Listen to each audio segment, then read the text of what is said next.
بسم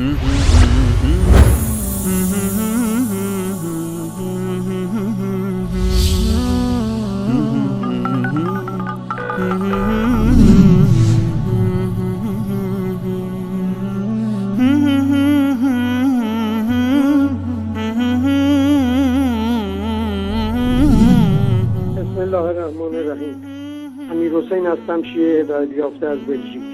ضمن عرض سلام خدمت اساتید بزرگوار و عمر با عزت برای نزدیکم از درگاه خداوند. و اما بعد مطلبی رو در مورد امام زمان شیعه میخواستم عرض کنم. این که متاسفانه آنها که در ایران خود را شیعه اهل بیت میدانند، اکثر آنها مردمی ساده دل و پاک سرشت هستند که به دلایل مختلف از جمله آشنا نبودن به زبان عربی و یا نداشتن فرصت برای مطالعه چند آیه کوچک قرآن را مثل جدول ضرب حفظ کرده که بیشتر در خانه نماز میخوانند تا مسجد.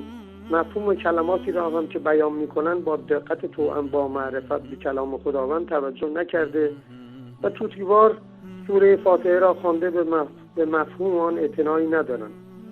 تنها چیزی که بلد هستند این که هر سه‌شنبه به جمکران بروند و حاجات خود را نوشته در چاپ بیندازند، یا اینکه به امام و امامزاده رشوه به نام نذر بدهند تا اینکه حاجات دنیایی آنها برآورده گردد. چرا که اهل بیت پیامبر را خدا نمی‌دانند ولی از خدا هم جدا نمی‌دانند. میگویند چه به درگاه خدا راز و نیاز کنیم و چه سر قبر برویم و حاجت بخواهیم. عطای آنها مانند عطای خداوند است.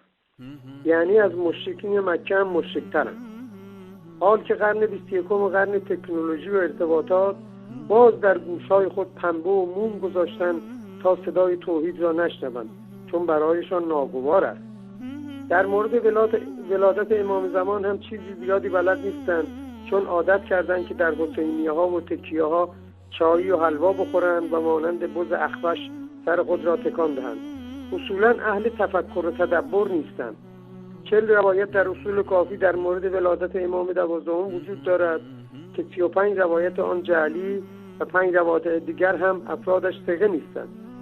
به همین دلیل آخوندهای مکار و مشرک میروند سراغ کتاب‌های اهل سنت که از طریق کتاب‌های اهل سنت و جماعت وجود امام را ثابت کنند، مانند ابن حجر عسقلانی و ذهبی و غیره. حال سوال اینجاست که شما که این افراد را دشمن اهل بیت و ناصبی می‌دانید، پس چطور از کتاب‌های آنها دلیل می‌آورید؟ آیا تولد امام سری بوده یا علنی؟ اگر علنی بوده مدارک آن کجاست؟ اگر سری بوده و کسی جز امام 11 هم از آن خبر نداشته، این راویان در خانه امام عسکری چه کار میکردن؟ آیا شب و روز در اتاق خواب امام بودن که خبر داشتن که یک شبه حامله شده و صبح هم زایمان کرده؟ اگر کسی سوال کند چطور امام 1000 اندی سال است که زنده است، میگویند نوح هم 900 سال زنده بوده. بله زنده بوده و بقیه افراد در زمان آن حضرت نوح هم همانطور عمر میکردن، نه اینکه آنها 50-60 سال عمر میکردن از دنیا میرفتن و حضرت نوح 10 برابر نسل خود عمر میکرده که این با هیچ عقل و منطقی سازگار نیست. ضمن اینکه آن افراد حضرت نوح را میدیدن و با او هم نشین بودن و صحبت میکردن. امام را که کسی ندیده و معلوم نیست که کجاست. گاهی میگویند در جزیره خضرا یعنی جزیره سبز در مثلث برمودا در خاک آمریکا، و گاهی هم چوپان دروغگو با یک واسطه میگوید در تهران است و ازدواج کرده و 2 بچه دارد. جل الخالق. بعد برای اینکه مردم را در شک نگهدارند یک حدیث جعل کرده که کان من الفقهاء صائنا لنفسه حافظا لدینه مخالفا لهوائه و فی العوام یقلدو، که مردم چشم و گوش بسته هر چی که ملا و آخوند بگوید قبول کنند، چون اینها وکیل شده و نایب امام هستند. بعد امام که ظهور میکند 313 تن یاران او هستند که شیعیان خاص آن حضرتند. سوال من این است که در این 1000 اندی با این همه آیت الله و آیت العظما و حجت الاسلام و فقه الاسلام و شیخ الاسلام 313 تا نشده که ظهور فرمایند؟ این آخوند در طول این سالها از بین آنها 313 نفر هنوز پیدا نشده که ظهور کند.